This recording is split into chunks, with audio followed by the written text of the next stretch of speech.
ಮದನ್ ಕನ್ನಡ ಸುಸ್ವಾಗತ. ಇಂದಿನ ವಿಷಯ ಎಲ್ ನಿನೋ ಹವಾಮಾನದ ಮಾದರಿಯಾಗಿದ್ದು, ಪೂರ್ವ ಉಷ್ಣವಲಯದ ಪೆಸಿಫಿಕ್ ಸಾಗರದಲ್ಲಿ ಮೇಲ್ಮೈ ನೀರಿನ ಅಸಾಮಾನ್ಯ ತಾಪಮಾನವನ್ನು ವಿವರಿಸುತ್ತದೆ. ಎಲ್ ನಿನೋ ಎಂಬುದು ಎಲ್ ನಿನೋ ಸದರ್ನ್ ಆಸಿಲೇಷನ್ ಎನ್ಸೋ ಎಂಬ ದೊಡ್ಡ ವಿದ್ಯಮಾನದ ಬೆಚ್ಚಗಿನ ಹಂತ. ಲಾ ನಿನಾ ಎನ್ಸೋ ನ ತಂಪಾದ ಹಂತ. ಇದು ಪ್ರದೇಶದ ಮೇಲ್ಮೈ ನೀರಿನ ಅಸಾಮಾನ್ಯ ತಂಪಾಗಿಸುವಿಕೆಯನ್ನು ವಿವರಿಸುವ ಒಂದು ಮಾದರಿಯಾಗಿದೆ. ಎಲ್ ನಿನೋ ಮತ್ತು ಲಾ ನಿನಾವನ್ನು ಎನ್ಸೋಯ ಸಾಗರ ಭಾಗವೆಂದು ಪರಿಗಣಿಸಲಾಗುತ್ತದೆ, ಆದರೆ ದಕ್ಷಿಣದ ಆಂದೋಲನವು ಅದರ ವಾತಾವರಣದ ಬದಲಾವಣೆಯಾಗಿದೆ. ಎಲ್ ನಿನೋವು ಸಮುದ್ರದ ತಾಪಮಾನ, ಸಮುದ್ರದ ಪ್ರವಾಹಗಳ ವೇಗ ಮತ್ತು ಶಕ್ತಿ, ಕರಾವಳಿ ಮೀನುಗಾರಿಕೆಯ ಆರೋಗ್ಯ ಮತ್ತು ಭಾರತೀಯ ದಕ್ಷಿಣ ಕರಾವಳಿ, ಆಸ್ಟ್ರೇಲಿಯಾದಿಂದ ದಕ್ಷಿಣ ಅಮೆರಿಕ ಮತ್ತು ಅದರಾಚೆಗೆ ಸ್ಥಳೀಯ ಹವಾಮಾನದ ಮೇಲೆ ಪ್ರಭಾವ ಬೀರುತ್ತದೆ. ಎಲ್ ನಿನೋ ಘಟನೆಗಳು 2 ರಿಂದ 7 ವರ್ಷಗಳ ಮಧ್ಯಂತರದಲ್ಲಿ ಅನಿಯಮಿತವಾಗಿ ಸಂಭವಿಸುತ್ತವೆ. ಆದಾಗ್ಯೂ ಎಲ್ ನಿನೋ ನಿಯಮಿತ ಚಕ್ರವಲ್ಲ ಅಥವಾ ಸಮುದ್ರದ ಉಬ್ಬರವಿಳಿತದ ಅರ್ಥದಲ್ಲಿ ಊಹಿಸಬಹುದಾಗಿದೆ. ಎಲ್ ನಿನೋವನ್ನು ಪೆರುವಿನ ಕರಾವಳಿಯ ಮೀನುಗಾರರು ಅಸಾಮಾನ್ಯವಾಗಿ ಬೆಚ್ಚಗಿನ ನೀರಿನ ನೋಟವೆಂದು ಗುರುತಿಸಿದ್ದಾರೆ. ಸ್ಥಳೀಯ ಪೆರುವಿಯನ್ನರು ಈ ವಿದ್ಯಮಾನವನ್ನು ಕರೆಯುವುದರ ಬಗ್ಗೆ ನಮಗೆ ಯಾವುದೇ ನೈಜ ದಾಖಲೆಗಳಿಲ್ಲ, ಆದರೆ ಸ್ಪ್ಯಾನಿಷ್ ವಲಸಿಗರು ಇದನ್ನು ಎಲ್ ನಿನೋ ಎಂದು ಕರೆದರು, ಅಂದರೆ ಸ್ಪ್ಯಾನಿಷ್ ಭಾಷೆಯಲ್ಲಿ ಚಿಕ್ಕ ಹುಡುಗ. ಕ್ಯಾಪಿಟಲೈಸ್ ಮಾಡಿದಾಗ ಎಲ್ ನಿನೋ ಎಂದರೆ ಕ್ರೈಸ್ಟ್ ಚೈಲ್ಡ್, ಮತ್ತು ಈ ವಿದ್ಯಮಾನವು ಸಾಮಾನ್ಯವಾಗಿ ಕ್ರಿಸ್ಮಸ್ಗೆ ಆಗಮಿಸುವ ಕಾರಣ ಇದನ್ನು ಬಳಸಲಾಯಿತು. ಎಲ್ ನಿನೋ ಶೀಘ್ರದಲ್ಲೇ ಕರಾವಳಿಯ ಮೇಲ್ಮೈ ನೀರಿನ ತಾಪಮಾನಕ್ಕಿಂತ ಹೆಚ್ಚಾಗಿ ಅನಿಯಮಿತ ಮತ್ತು ತೀವ್ರವಾದ ಹವಾಮಾನ ಬದಲಾವಣೆಗಳನ್ನು ವಿವರಿಸಲು ಬಂದಿತು. 1930ರ ದಶಕದಲ್ಲಿ ಸರ್ ಗಿಲ್ಬರ್ಟ್ ವಾಕರ್ ಅವರ ಕೆಲಸದ ನೇತೃತ್ವದಲ್ಲಿ ಹವಾಮಾನಶಾಸ್ತ್ರಜ್ಞರು ಎಲ್ ನಿನೋವು ದಕ್ಷಿಣದ ಆಂದೋಲನದೊಂದಿಗೆ ಏಕಕಾಲದಲ್ಲಿ ಸಂಭವಿಸುತ್ತದೆ ಎಂದು ನಿರ್ಧರಿಸಿದರು. ದಕ್ಷಿಣ ಆಂದೋಲನವು ಉಷ್ಣವಲಯದ ಪೆಸಿಫಿಕ್ ಮಹಾಸಾಗರದ ಮೇಲೆ ವಾಯು ಒತ್ತಡದಲ್ಲಿನ ಬದಲಾವಣೆಯಾಗಿದೆ. ಪೂರ್ವ ಉಷ್ಣವಲಯದ ಪೆಸಿಫಿಕ್ ಎಲ್ ನಿನೋ ನಲ್ಲಿ ಕರಾವಳಿಯ ನೀರು ಬೆಚ್ಚಗಿರುವಾಗ ಸಾಗರದ ಮೇಲಿನ ವಾತಾವರಣದ ಒತ್ತಡವು ಕಡಿಮೆಯಾಗುತ್ತದೆ. ಹವಾಮಾನಶಾಸ್ತ್ರಜ್ಞರು ಈ ಸಂಬಂಧಿತ ವಿದ್ಯಮಾನಗಳನ್ನು ಎಲ್ ನಿನೋ ಸದರ್ನ್ ಆಸಿಲೇಷನ್ ಎನ್ಸೋ ಎಂದು ವ್ಯಾಖ್ಯಾನಿಸುತ್ತಾರೆ.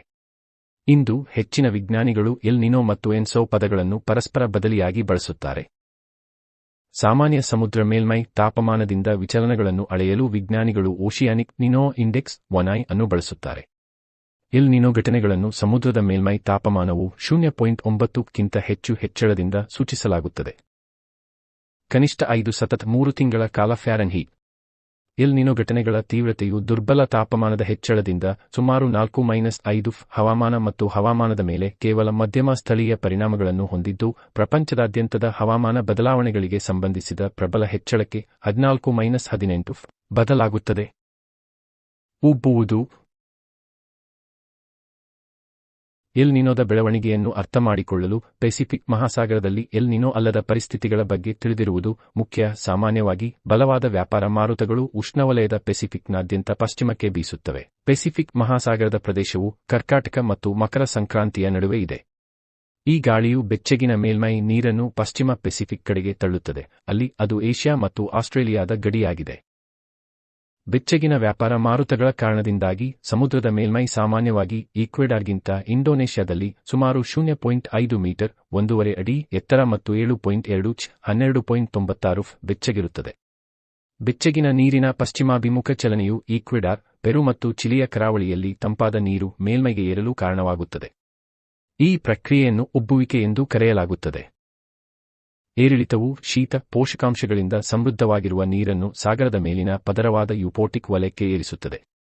ತಣ್ಣೀರಿನ ಪೋಷಕಾಂಶಗಳಲ್ಲಿ ನೈಟ್ರೇಟ್ ಮತ್ತು ಫಾಸ್ಫೇಟ್ ಸೇರಿವೆ. ಫೈಟೋಪ್ಲಾಂಕ್ಟನ್ ಎಂದು ಕರೆಯಲ್ಪಡುವ ಸಣ್ಣ ಜೀವಿಗಳು ಅವುಗಳನ್ನು ದ್ಯುತಿಸಂಶ್ಲೇಷಣೆಗಾಗಿ ಬಳಸುತ್ತವೆ.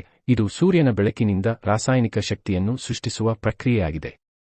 ಕ್ಲಾಮ್ಗಳಂತಹ ಇತರ ಜೀವಿಗಳು ಪ್ಲಾಂಕ್ಟನ್ ಅನ್ನು ತಿನ್ನುತ್ತವೆ, ಆದರೆ ಮೀನು ಅಥವಾ ಸಮುದ್ರ ಸಸ್ತನಿಗಳಂತಹ ಪರಭಕ್ಷಕಗಳು ಕ್ಲಾಮ್ಗಳನ್ನು ಬೇಟೆಯಾಡುತ್ತವೆ.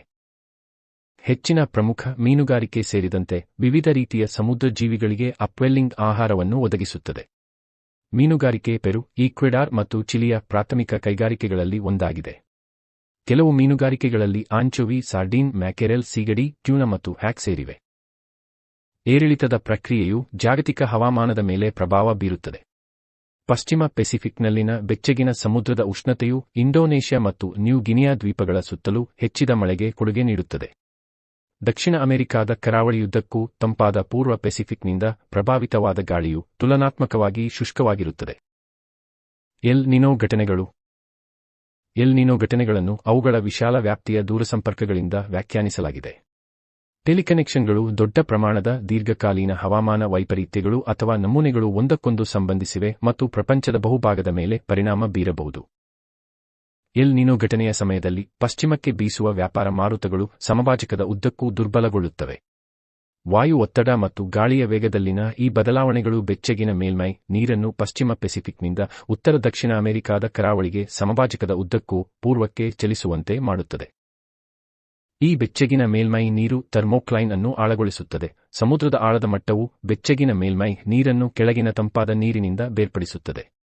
ಎಲ್ ನಿನೋ ಘಟನೆಯ ಸಮಯದಲ್ಲಿ ಥರ್ಮೋಕ್ಲೈನ್ 152 ಮೀಟರ್ 500 ಅಡಿ ವರೆಗೆ ಮುಳುಗಬಹುದು.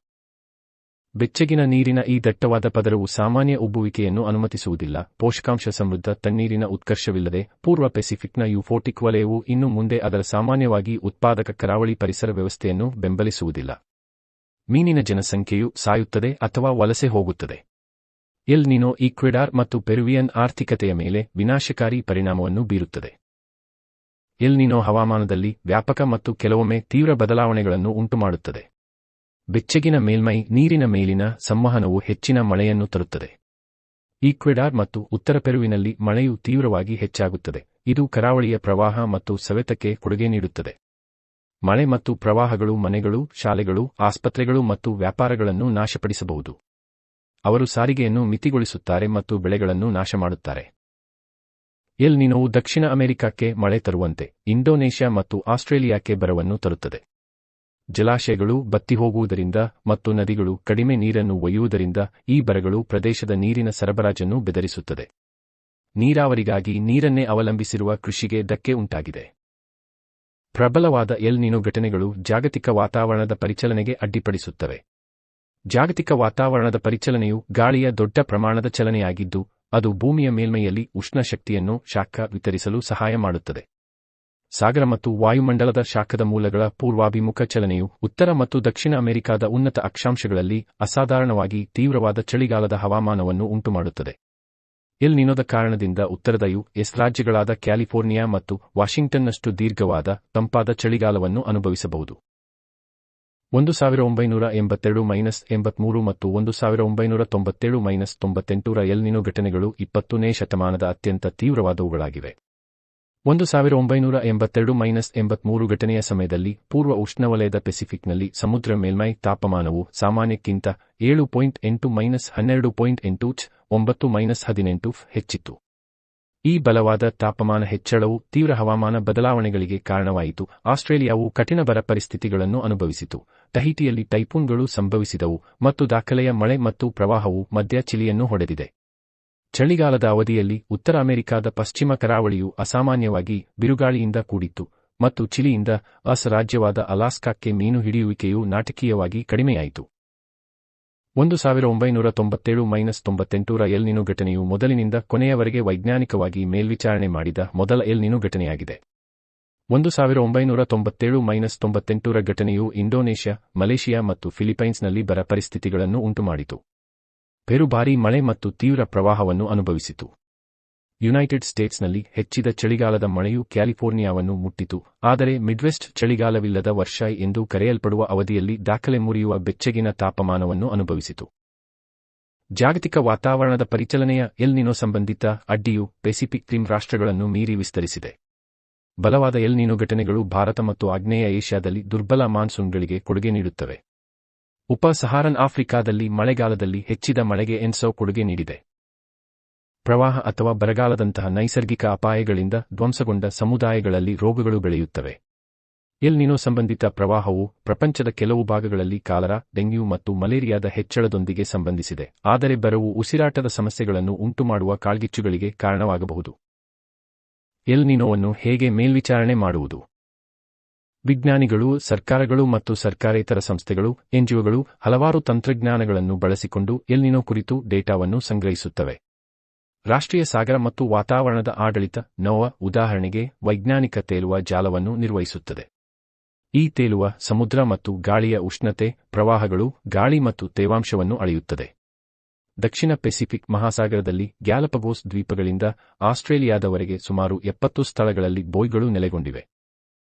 ಈ ಬೂಯ್ಗಳು ಪ್ರಪಂಚದಾದ್ಯಂತದ ಸಂಶೋಧಕರು ಮತ್ತು ಮುನ್ಸೂಚಕರಿಗೆ ಪ್ರತಿದಿನ ಡೇಟಾವನ್ನು ರವಾನಿಸುತ್ತವೆ. ಉಪಗ್ರಹ ಚಿತ್ರಣದಿಂದ ಅವರು ಸ್ವೀಕರಿಸುವ ದೃಶ್ಯ ಚಿತ್ರಣದೊಂದಿಗೆ ಬೂಯ್ಗಳಿಂದ ಡೇಟಾವನ್ನು ಬಳಸಿಕೊಂಡು ವಿಜ್ಞಾನಿಗಳು ಎಲ್ ನಿನೋವನ್ನು ಹೆಚ್ಚು ನಿಖರವಾಗಿ ಊಹಿಸಲು ಮತ್ತು ಪ್ರಪಂಚದಾದ್ಯಂತ ಅದರ ಅಭಿವೃದ್ಧಿ ಮತ್ತು ಪರಿಣಾಮವನ್ನು ದೃಶ್ಯೀಕರಿಸಲು ಸಾಧ್ಯವಾಗುತ್ತದೆ. ಈ ವಿಷಯ ನಿಮಗೆ ಇಷ್ಟವಾಗಿದೆಯಾ? ದಯವಿಟ್ಟು ಹಂಚಿಕೊಳ್ಳಿ ಮತ್ತು ಅಭಿಪ್ರಾಯ ತಿಳಿಸಿ. ನೋಡುವುದಕ್ಕೆ ಧನ್ಯವಾದಗಳು. ದಯವಿಟ್ಟು ನಮ್ಮ ಸೇನೆಗೆ ಗುಂಪು ಸೇರುವ